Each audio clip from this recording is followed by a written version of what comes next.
is always necessary when you're building an economy to have enough buffers and create fiscal space so that when you are faced with a shock or adversity, you are easily able to overcome it.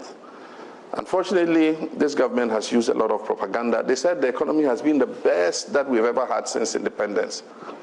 Unfortunately, just 1 month of coronavirus, and the economy is in ICU.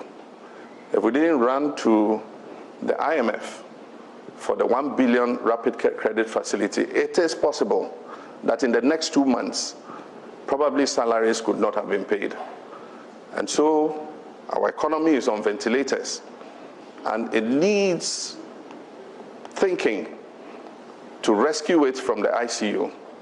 And that is why we're continuing to review what government is doing. We're looking at what the figures are. I have my team working. We had worked with what was available to us before COVID, but we have to review that because next year, as the finance minister said, he says it's going to take 3 years for the economy to come back on its feet. And I remember that a leading member of this government told us our economy was so robust and we had such reserves that for 3 months, if anything happened to us, we will be able to survive. We've not been able to survive even 1 month. And so we will be able to recover our economy.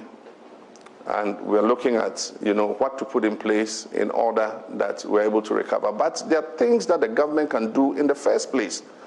One of the main things you do when you're faced with adversity like this and shocks to the economy is to cut expenditure, frivolous expenditure. And that's why I said this is the time to look for the president to look at the number of his ministers and appointees. Definitely the public service is bloated, especially political appointees. And when you're asking people to sacrifice, you must show that you're sacrificing yourself.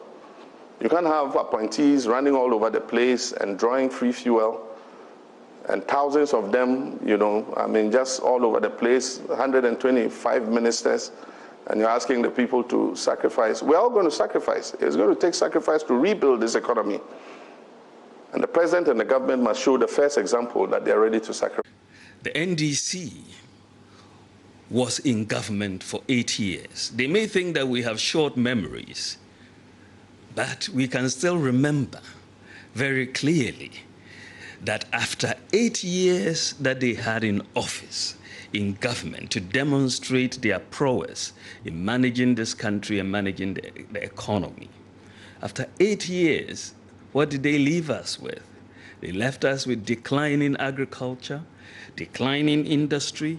Interest rates were high, inflation was high. In fact, if you look at the data in terms of macroeconomic performance in any economy, since the year 2000, the tenure of the former president was the worst in terms of outcomes in macroeconomic performance. That's the data, it's not me saying it. The banking system was weak. Unemployment was rising. Our national health insurance was back to cash and carry. We had 4 years of dumsor with its devastating impact on our economy. And not even withstanding that, electricity prices were being increased by an average of 45% between 2010 and 2015. Our public finances were in a precarious state, of course, that resulted in us having to go to the IMF for a bailout and policy credibility. Taxes were being increased. There was a freeze on public sector recruitment, cuts in allowances for teachers and lecturers, cuts in allowances for lecturers, abolition of teacher training allowances, abolition of nursing training allowances, and even for teachers who had worked for 2-3 years, they were being paid just 3 months of allowances. I mean, common chalk was even a problem in our schools. And this is really the history that the NDC would want us to forget, and which we should not forget. Our memories should not be that short. We should remember what they did. And Nana Addo Dankwa Akufo-Addo took over the reins of government in 2017. After just over 3 years in office, he's been able to manage the transformation of this country, and we have been able to perform much, much better than the situation we inherited. In fact, the data is very clear. And so my humble advice to former President Mahama is to take a look at the data. This is not Green Book data. This is just the data, right? Take a look at the data before you speak. Otherwise, you will end up embarrassing yourself.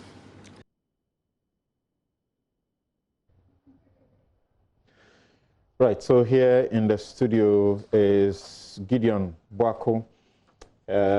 He's an economist. He's also the spokesperson for the vice president. He's aide to the vice president. Now, John Jinapor, as you also know him, also has a good command over this subject matter, even though you may have known him to be associated with the power and energy sector. Yes. Thank you very much for joining us, gentlemen. Thank you very much. Right. So, after Dr. Bawumia gave that reply, he asked a direct question, and he answered it.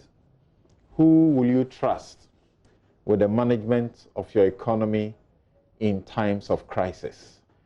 And he said, looking at everything so far, very obviously, you will choose President Akufo-Addo. This has got the attention of everybody and has dominated discussions in the course of the week. John. Okay, thank you. I thought you were going to ask did Dr. Bawumia miss anything in his analysis? Well, I'm happy that it's been situated within context, because the question is, who would you trust in times of crisis?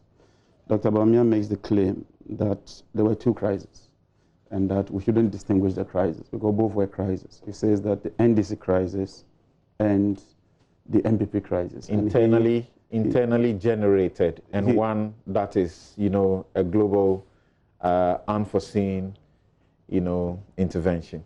So if you have your hydro drums dry, it cannot be internally generated. That's a fact. And everybody watching can tell you that if you have your hydro drums producing just about 30%, then it cannot be internally generated, because you cannot predict precisely how your dams are going to dry. That is one. Two, if you have the fracturing of the West African gas pipeline, which supplies you with fuel, with the anchor of a ship, I don't know how an economist can come to the conclusion that you knew that that was going to happen and that you should have taken some measures. Your dam drying up because of unpredictable, weather or rain, it's become sort of a ritual, and so you should be able to make that prediction. I'm giving you two, and make provision for when it happens. Yes, unlike Corona, you can't. I'm giving you two. I'm saying that one, if your dams dry up, it's an external force. That's one. Two, if there is a fracturing of your pipeline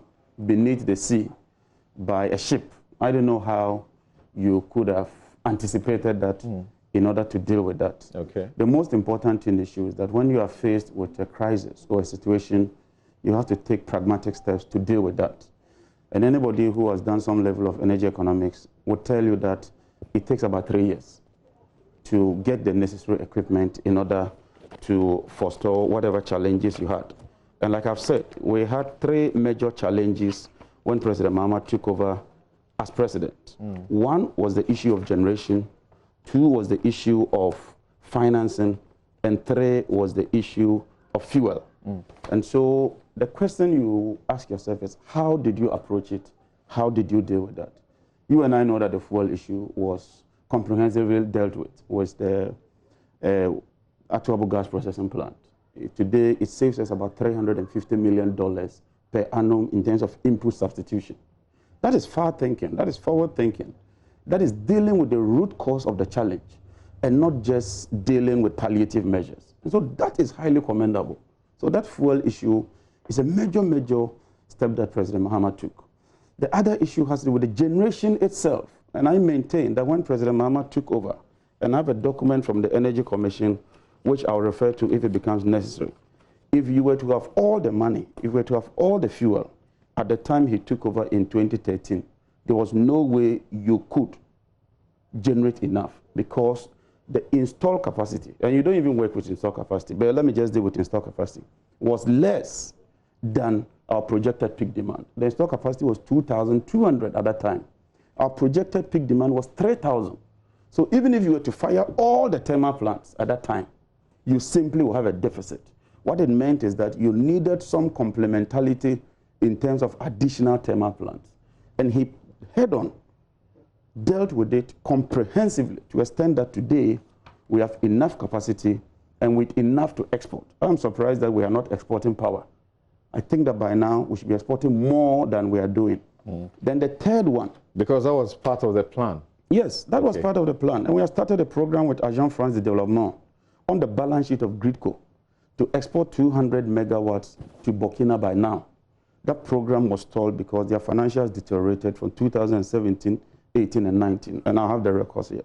So the third one has to do with the financing issue. But shouldn't, exportation of power be rather on the basis of source that is cheaper, hydro, rather than thermal? No, you do a mix, a weighted mix. And I can tell you that Ghana is the third cheapest in the sub-region. I have the documents here. Okay, proceed. I have a 2019 report from the African Development Bank. Okay. That did an analysis, and I can do that for you. Okay. And so this issue of Ghana's power is the most expensive, as was being touted, is flawed. The evidence is here, and I can refer to it if they challenge me. The third one has to do with the finance. Because even if you have the fuel, even if you have the thermal plants, and you don't put your utilities on a good pedestal in terms of their financial capability, you are simply going to go back to this situation. And so we have to come out with the energy sector levies. And today, I'm happy that Gideon and Co are getting about 3 to 4 billion annually. Indeed, when we're handing over, we left money in the account. We had paid about 1 billion of that facility. It became a big issue, and everybody watching would attest. Then when we came with that levy, the MPP criticized us and stated that, look, it was a very nuisance tax, and promised that they would abolish it upon assumption of office. We can refer to that as well. Today, we know that they've not just maintained it, they've increased it. And so you are dealing with the financing, you are dealing with the fueling, and you are dealing with the capacity issues. And by the time President Mahama left office, I want to put it on record, 1 year before he left office, we never declared load shedding. We never. And the records are here with the Energy Commission and with Gridco. And you see, it's not for me to say that load shedding is ended or is not ended. There are authoritative state institutions that declare load shedding over. And so it's not even for politicians to do that. And so if you tell me that you took over when we still had load shedding, the first question is, okay, when did you end it? You must have a terminal period. Because if you make the claim that, look, when you took over, load shedding was persistent, then you must tell us when you ended it. Gideon is here. He's written an article on that aspect. He will try to convince us, because I am one of those who have had a difficulty understanding when the NPP says we ended dumsor. I don't get it. And Dr. Bawumia is on record. He said, I think in February or March 2016, that Mahama deserves no credit for fixing dumsor. That is public knowledge. So I don't know how he's situating it. And I'm happy that my good friend Gideon is here, so that viewers can and listeners can follow the trajectory, how Dr. Bawumia wants to situate it. Now let's come to their period. We've had coronavirus. I think we are less than 2 months. So what are we comparing? Is it 2 months of your coronavirus to the 2 or 3 years that President Mahama had to deal with this challenge? The IMF, the World Bank, Bank of Ghana, and the ministry itself is projecting that will grow at 1.5%. So let's take Dr. Bawumia's statement to be true. When we had this challenge, we grew at about 3% or 3.6. I'll just refer. Now you are faced with a similar challenge, and you are projected to grow at 1.5. 2, if you look at, and we'll go into the real figures, even the data that Dr. Bawumia is referring to, you remember we've challenged the basis of those figures. And I'm sure that at the opportune time, myself and Gideon will get into the data and the figures. Because if we believe that your figures are flawed, if we believe that the data is inaccurate, it becomes difficult to do a comparison. Because you cannot compare flawed data with accurate data. You must compare apples with apples and oranges with oranges. The deficit, you've seen the projection for this year. The year hasn't even ended. You haven't taken the data. And so if you say that, look, compare Akufo-Addo with Mahama, and that Akufo-Addo is done better in terms of the management of the economy with COVID, and that Mahama did worse under a dumsor situation, you can only be comparing outturns. Because only when you have outturns, they will then be looking at the macro figures, looking at some other indicators, and saying that based on the outturns, your figures are better than that of mine. So I hold the view that what Dr. Bawumia did was absolutely, in my opinion, unnecessary. And if you subject it to proper scrutiny, you will come to the fact that you don't know exactly what he is comparing with in terms of the macro indicators. And so these are my preliminary comments. I'm sure when my good friend sets those parameters, then we can be doing the analysis and the discussion. But the small one here, the small but big. You said that was forward thinking by President Mahama in respect of that Twabo, gas processing plant. But that was a Mills project. No, what I mean that is that part of the 3 billion Chinese loan. The CDB facility. Okay. What I mean is that when you have a crisis, that even tells you that the crisis predates the Mahama administration.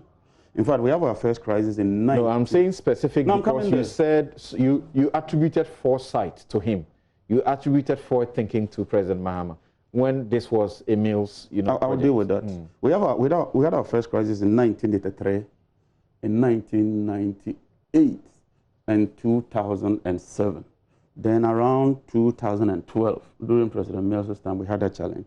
I know that President Mahama chaired that committee. I was a spokesperson. And he insisted that we shouldn't just look at the oil resource, but the gas resource had a very, very good potential in terms of helping us. But not just that. Let's put a turbo gas processing plant, the ENI project. Today is a game changer. And the ENI project gives us gas to fire the car power plant. We are thinking of working on a reverse to even come to this West-East Tema. That is President Mahama's project. He negotiated and did a lot in terms of the ENI project. So yes, collectively, and even as a country, sometimes we all share in that glory. But sometimes when you look at a person who really did a lot more, then finally, even the issue of the interventions that Dr. Bawumia mentioned, in terms of the food that was distributed, in terms of water, and the money to the health workers, stimulus package. Somebody had to sit and decide that, look, don't spend all your money. Let's establish an energy, PRMA, Petroleum Revenue Management Act. And in that act, let's ensure that monies accruing to the state, not less than 30% go into two funds, the Stabilization Fund and the Heritage Fund. Today, in this crisis, we've had to fall on the Stabilization Fund to help health workers, to provide water, to provide food, and all that. So even in taking credit, and I want Ghanaians to subject this to proper scrutiny, if President Mahama had not saved and accumulated those monies, it would have been very, very difficult, or the story would have been different. So President Akufo-Addo is just like a spending officer coming to spend what, President Mahama, as you say, had accumulated, and therefore he cannot be said to be a better manager in crisis. You've answered it, Thompson. You've answered it. I think it's interesting. So, Gideon, of course, until Bawumia replied, I'm sure not too many of us were talking about politicization of the process, but once he replied, it became an issue of why, are we politicizing the COVID fight, which should not be the case. You have listened to, John Jinapor. Clearly,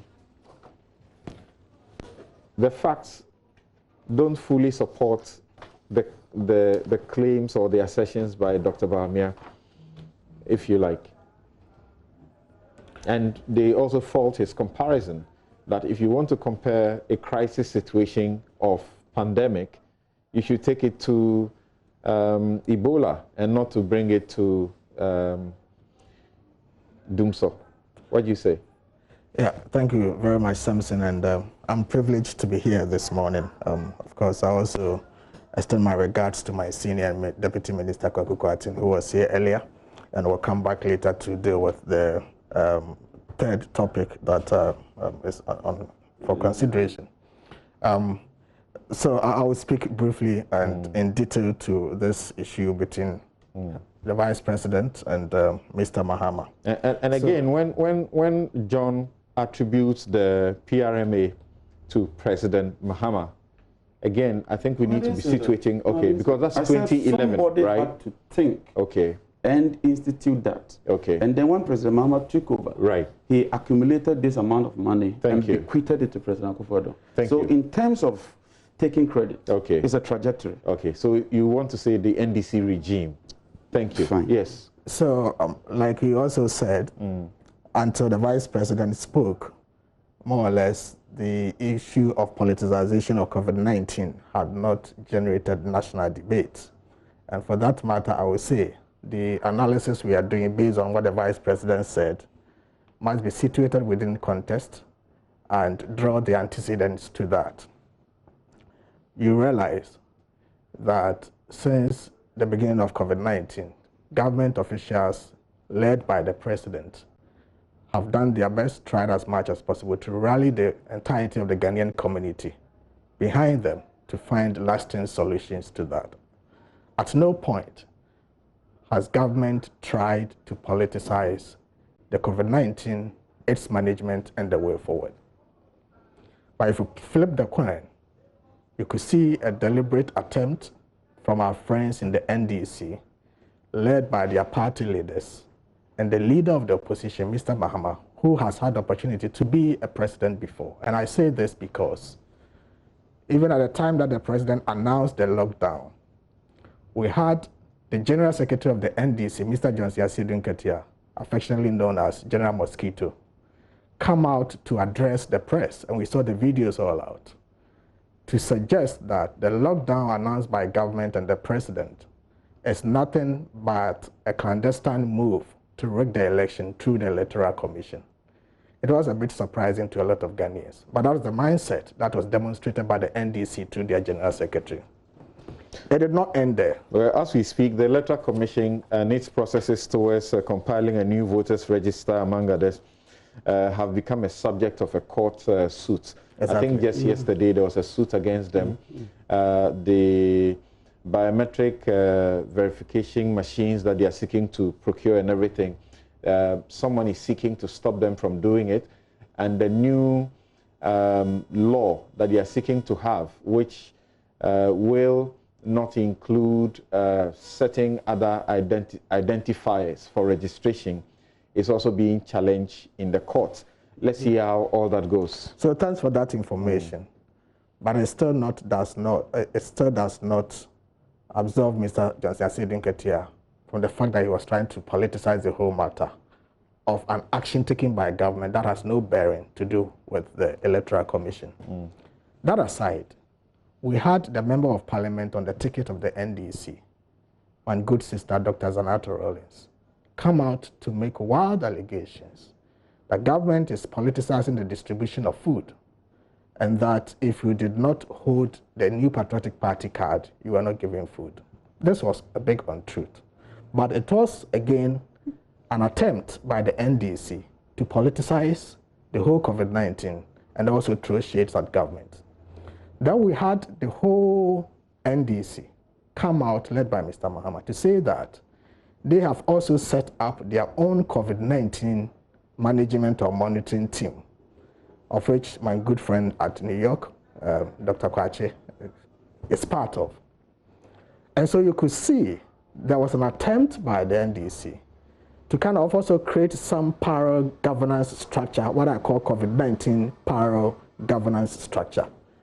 And this is highly unbecoming of any opposition party across the globe in terms of the management of COVID-19. I have not heard any country where opposition political parties are setting up management or monitoring structures separate from what the government is doing. That doesn't make it wrong, does it? Well, but they announced. They said their intention was to contribute. But we can critique it. We can also subject it to interrogation as to what was the motive. Couldn't they have rallied behind government just as all other institutions and corporate bodies are doing? And if we tie that one in to the two I have mentioned about Mr. Asidun Ketia's and Dr. Rollins, commentary by members of the NDC and Mr. Mahama's attempt to also either precede President Akufo-Addo's address to the nation or address the nation after President Akufo-Addo has spoken anytime the president was supposed to speak. And you remember, even when the president spoke, addressed the nation and announced measures, mitigating measures that his government was putting in place to ameliorate the sufferings of the people, our brothers from the NDC quickly jumped to the radio stations and television stations to say that, oh, the president is copying President Mahama's idea, because before he had spoken, Mr. Mahama had also addressed the press and put forward these measures. So there was a deliberate attempt by the NDC and Mr. Mahama to politicize COVID-19, throw shades at government. And in the comments of Mr. Mahama, he just played one. He says that, oh, government is not doing well. Government is performing so abysmally.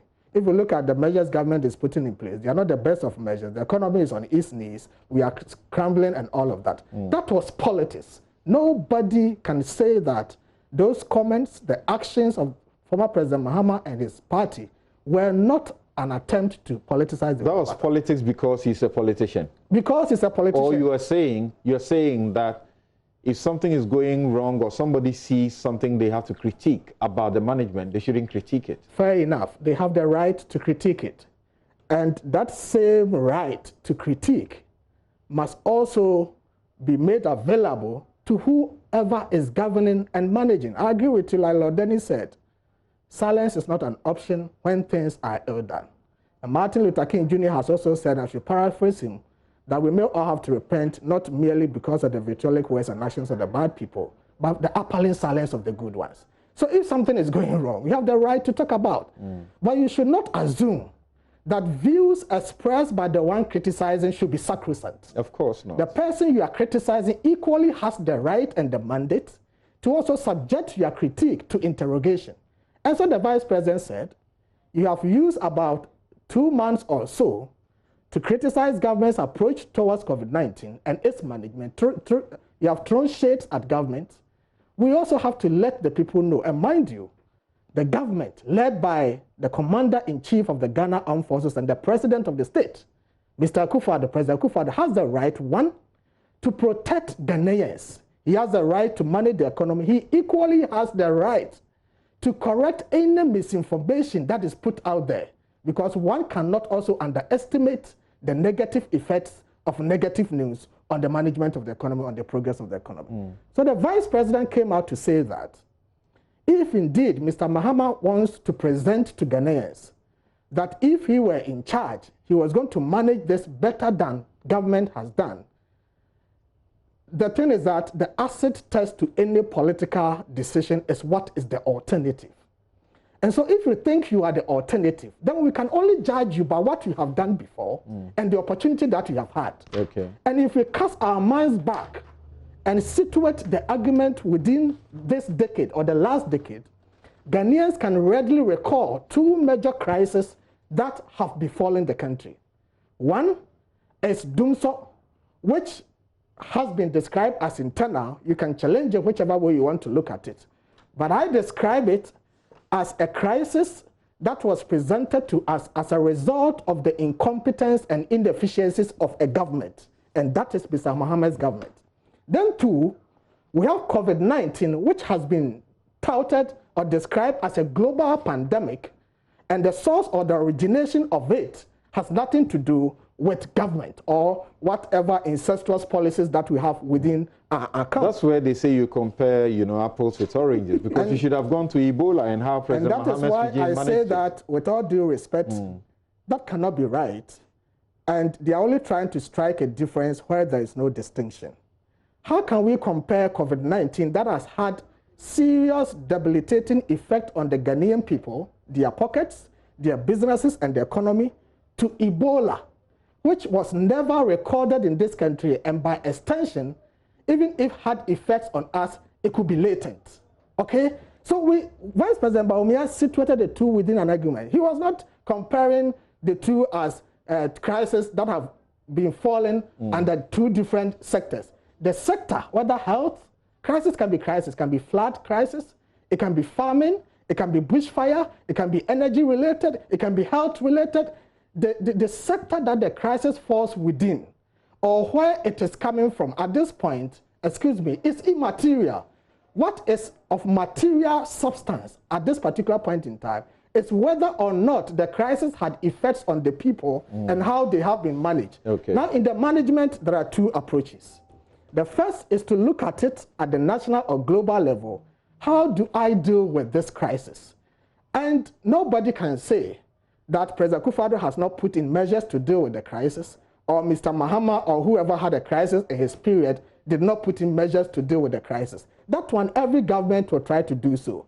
The second leg of it is going the extra mile to make sure that once you are dealing with the crisis, to find lasting solution and antidote to the crisis, the people who along the line have been affected by the crisis, what are you doing for them? And that was a contest within Mr. Bawumia's argument. And let us not get him out of context. And let no one try to set his or her own questions and answer them.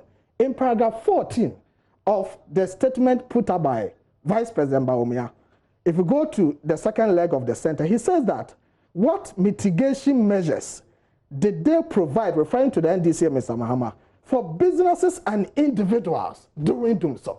That was the context. So he says that, look, whichever measures you think you put in place to solve dumsor, whether it was successful and dumsor ended or not, Ghanaians can judge.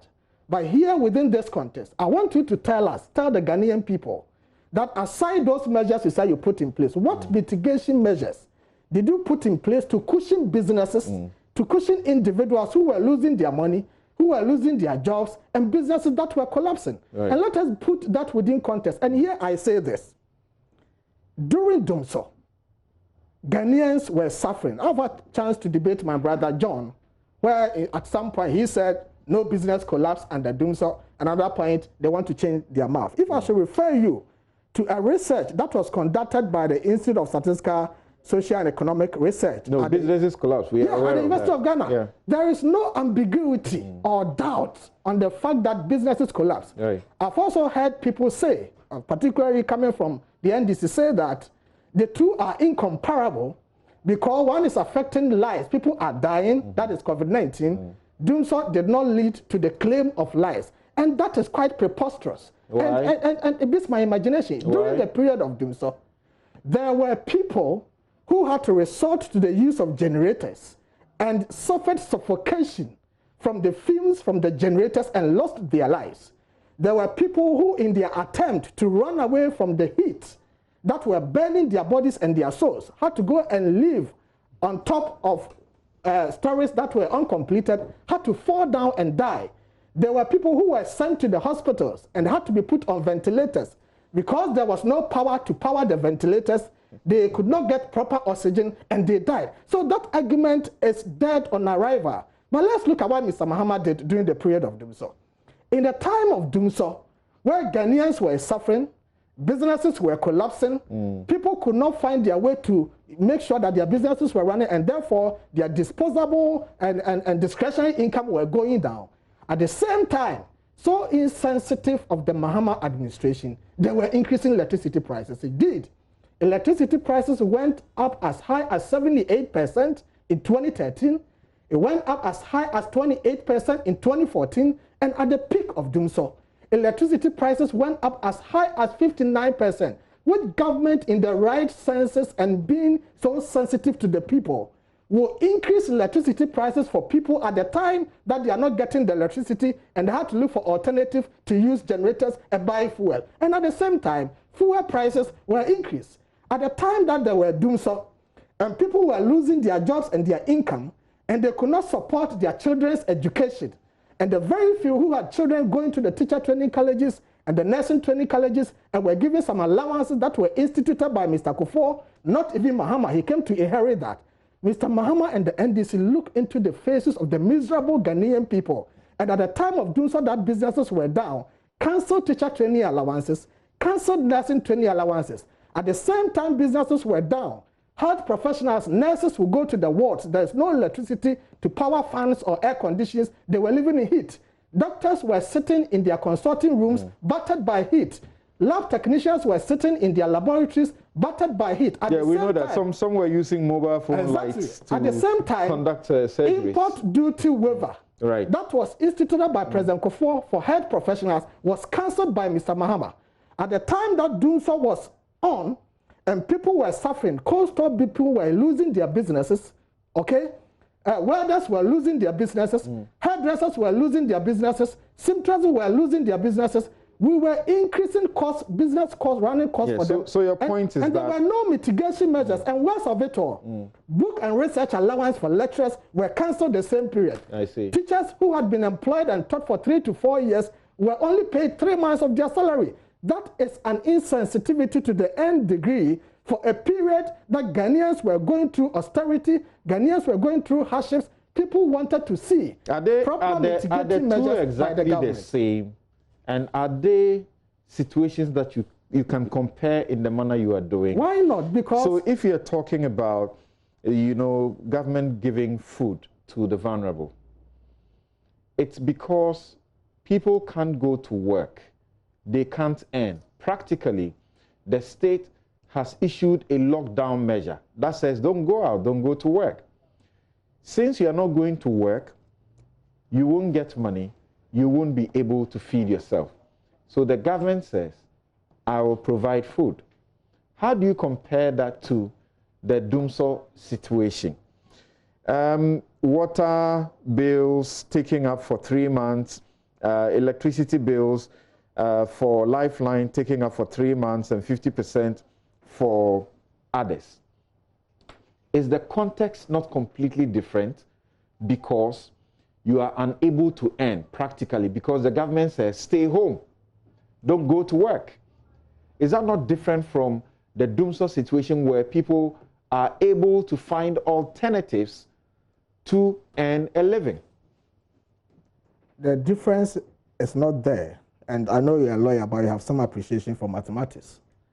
If I give you figures, I give you -3, I give you 5, and I give you 4, I will want to talk about, I don't have to look at the magnitude or the size of those numbers. -3, 5, and 4, I will tell you the resultant effect. The resultant effect is that you have -7 and 5, and therefore the resultant effect is negative. Okay. Okay?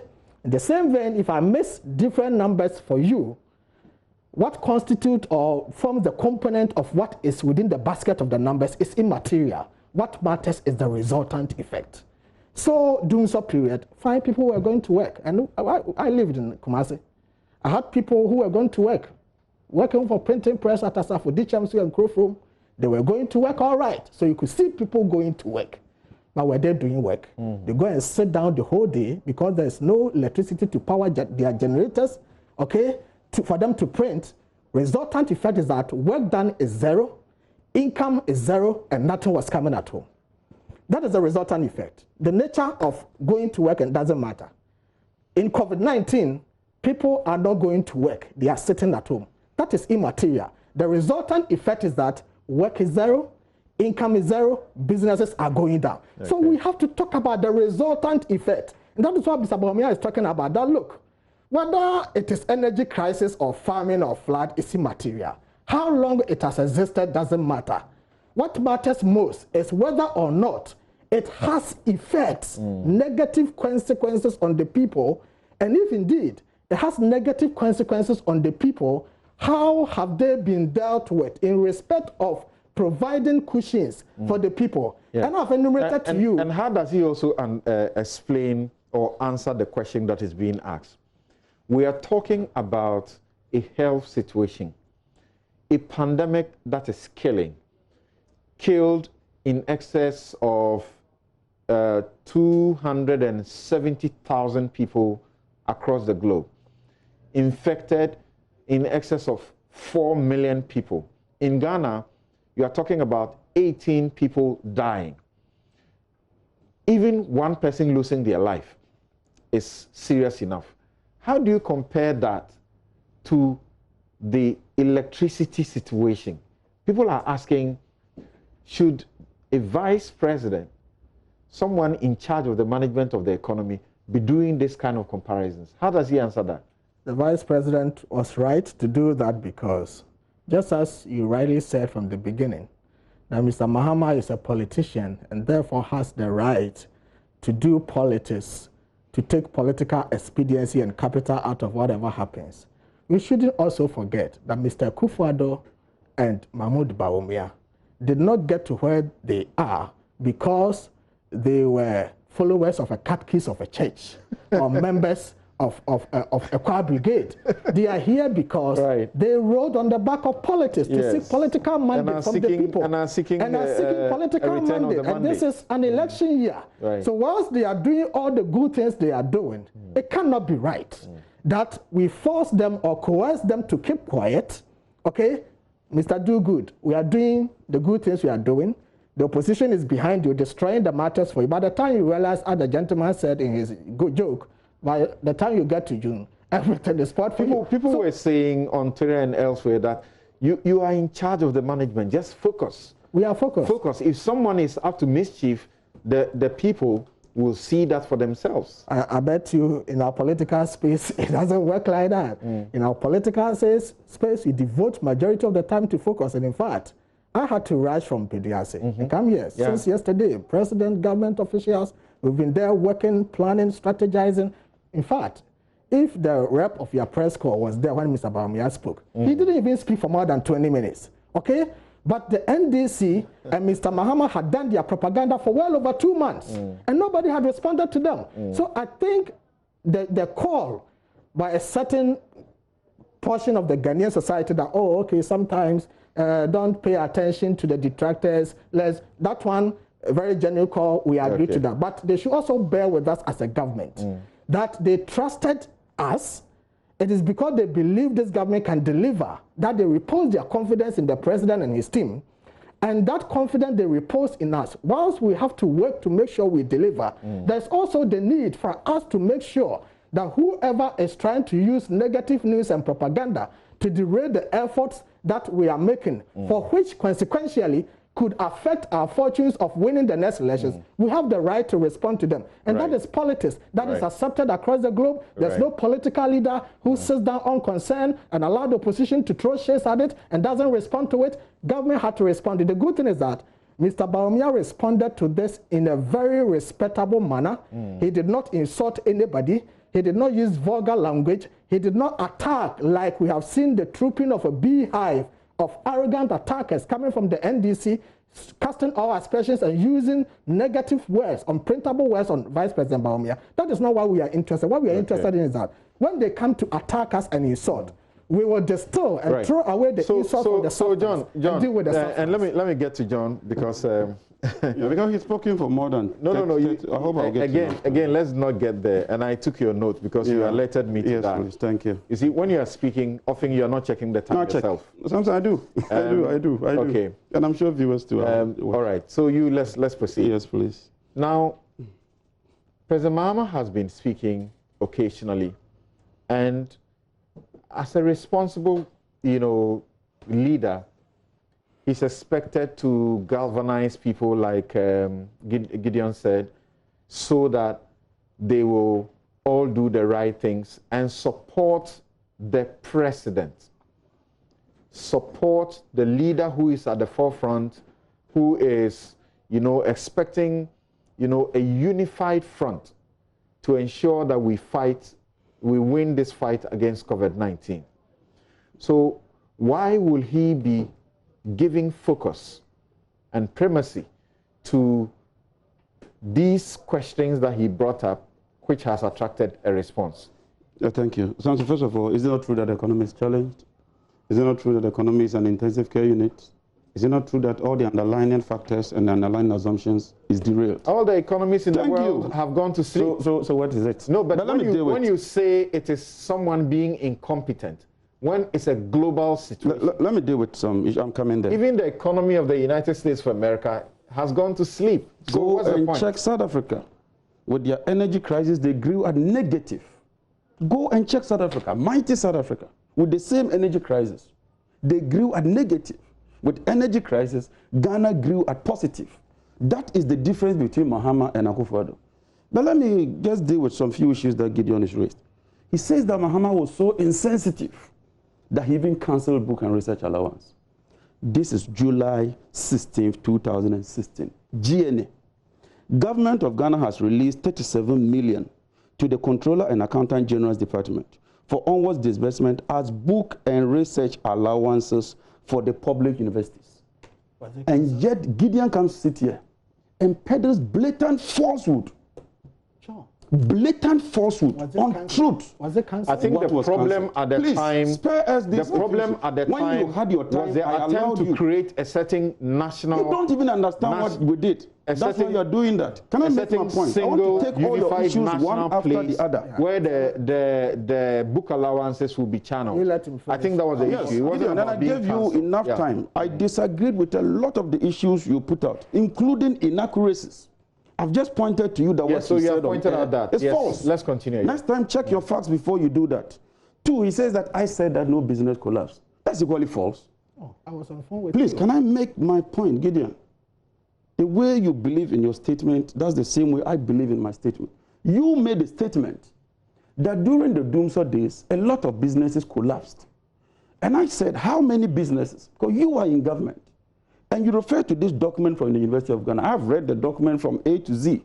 There's nowhere in that document, and I'm putting it on record, where the document talks about businesses that collapsed. But we know that businesses collapsed. Businesses are collapsing today. Businesses will collapse tomorrow.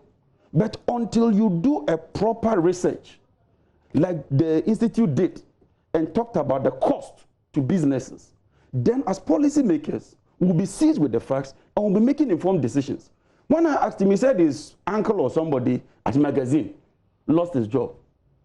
And I said, that is fallacious. What kind of assumption is that? You are in government. What you should have done by now is to give us the figures. I think the that we've conducted the research. It's about the response. I'm coming there. Mitigating measures. We were all in this country. I ran a law firm. It wasn't easy to run the law firm because you need to buy fuel all the time. I have just so the question is, there has been reprieve for electricity consumers. What was done? What could have been done? I have just enumerated 3 interventions that we did. I don't think that Gideon expected us to deliver free water. Electricity. In 2015, we reduced electricity tariffs by 12%. The record is here. If it's not factual, debate it. The businesses that, you know, I am saying that in stimulus package. That's what he's telling you. What have they done? Boot for Who have they given a stimulus package? Who have they given a stimulus package? You're not aware? Who? Tell me here. Who has been given a stimulus package? We approved this facility over a month now. As we speak. Oh, but that's Dr. Baumia. That's a given. It's going to be done. Nothing has happened. You the asked me what. NDSS is going to have to do their allocations and give it to those. They say they are doing assessment. They will give it to them, won't they?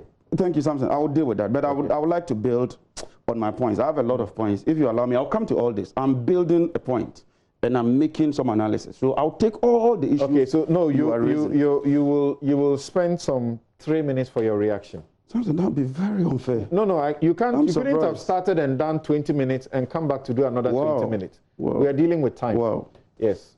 So I'm saying that on record, that we reduced electricity tariffs. We didn't go to the IMF to borrow money. We didn't go to the World Bank to borrow money. That tells you that we are better managers than you are. That's record. I'm stating, go and check the 2016 budget. We supported even the pharmaceutical industry alone with $45 million. We did not go to borrow money like you are doing. Now you said that, look, what did you do in terms of fuel? Check 2016. We held fuel prices at a check because we retooled BOST. And BOST was able to store fuel, buy fuel when prices are low, and release them when prices are high. To the extent that the importers were complaining that BOST was undercutting them. That is what visionary leaders do. Visionary leaders don't go and dip their hands in stabilization fund to the extent that you want to dip your hands in the heritage fund and come around and say that we should clap for you. What did Muhammad do? Dispute the things I'm talking about. That Muhammad did A, B, C. They have listed them. That is how we do analysis. You just don't peddle falsehood and present them and think that, look, he talks about Siedin Ketia. He's been vindicated. Did you not complain about the NIA? I sat with you. You complain about it. To the extent that the NIA says that they were doing that because of elections. So if a Siedin Ketia says that you were doing that, that is it. Now the issue of Zenator. Who did not watch the TV? You handed all the contracts to your women organizers, and they mismanaged it. Just yesterday, the newspapers reported that they are investigating some people in Kumasi because the food has found its way into KJTI market. Simple money, we give you 80 million, distribute the food. Dr. Bawumia cannot supervise that. He cannot.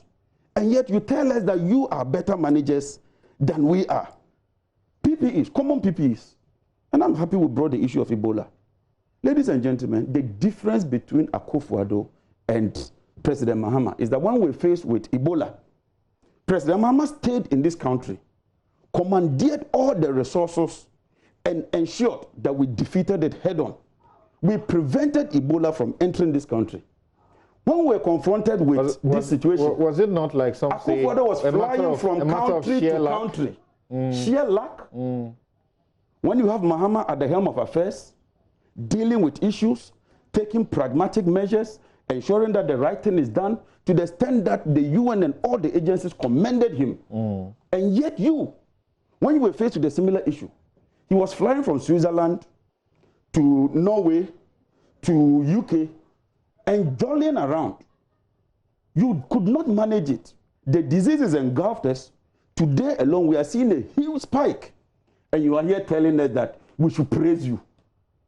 Praise you for your incompetence and indecisiveness. Interesting. Finally. The incompetence tag, I don't know who it will stick. Finally. I think it's important. And that's really finally, yes. in some 30 seconds, what did you do? Yeah. I just enumerated to you. For instance, we brought on board a plan known as the KTPP plant. We didn't go borrowing. You told us that borrowing was a lazy man's option. What has changed? 3 weeks, just 3 weeks. You've gone to the IMF with cap in arms to borrow money. And even with that, you present fictitious figures. And yet you tell us that you are better managers of the economy. In any case, there's a fact that we grew the economy at over 3%.